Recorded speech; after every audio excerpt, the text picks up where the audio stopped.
कौन थी रावण की बेटी जो करना चाहती थी हनुमान से विवाह? रामायण ग्रंथ भारत के प्राचीन ग्रंथों में से एक है।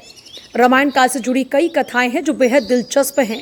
गौर करने वाली बात यह है कि रामायण से जुड़ी इन कथाओं के बारे में सिर्फ भारत में ही नहीं बल्कि अन्य देशों में भी कई बातें लिखी गई हैं।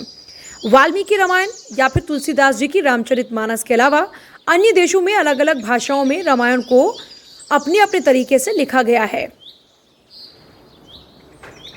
हैरान कर देने वाली बात तो यह है कि भारत को छोड़कर बाकी देशों में लिखी गई रामायण में रावण की बेटी का जिक्र जरूर मिलता है।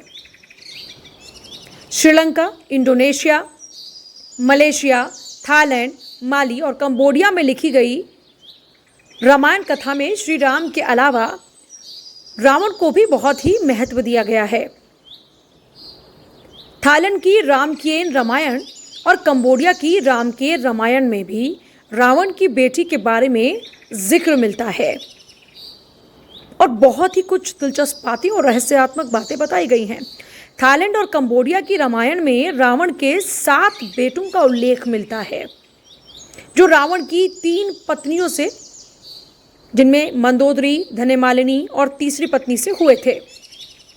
वहीं रावण की बेटी के बारे में यहाँ पर ज़रूर बताया गया। उसका नाम था सुवर्णमच्छा और सुवर्ण मत्स्य था। ये अलग अलग 2 नाम हैं लेकिन इनका मतलब एक है, बेटी एक है। वो मनुष्य और मछली का मिश्रण थी और बहुत ही सुंदर थी। आधी मछली और आधी कन्या होने के कारण सुवर्ण मत्स्य को जलपरी भी कहा जाता था। साथ ही सोने का शरीर होने के कारण उसका नाम सुवर्णमच्छा पड़ा। थाईलैंड और कंबोडिया, यहाँ पर जो रामायण है वहाँ पर रावण की बेटी को बहुत ही पूजनीय माना गया है। इसी कारण वहाँ सुनहरी जो मछलियाँ होती हैं उन्हें बेहद शुभ माना जाता है। थाईलैंड और कंबोडिया में मान्यता ये है कि सुनहरी मछली घर में रखने से वास्तु दोष का निपटारा होता है और घर की हर विपदा दूर हो जाती है।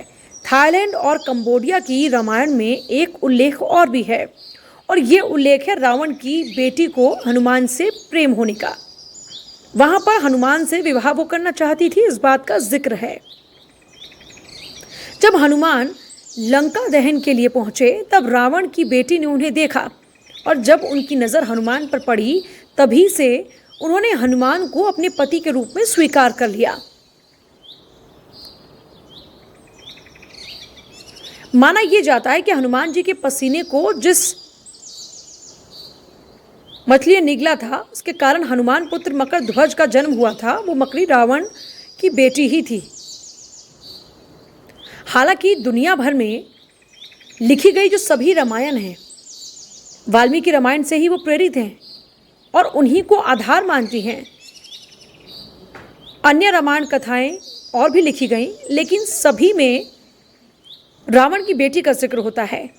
आपको ये पोस्ट कैसी लगी हमें कमेंट करके ज़रूर बताएं और चैनल को लाइक, सब्सक्राइब, शेयर ज़रूर करें।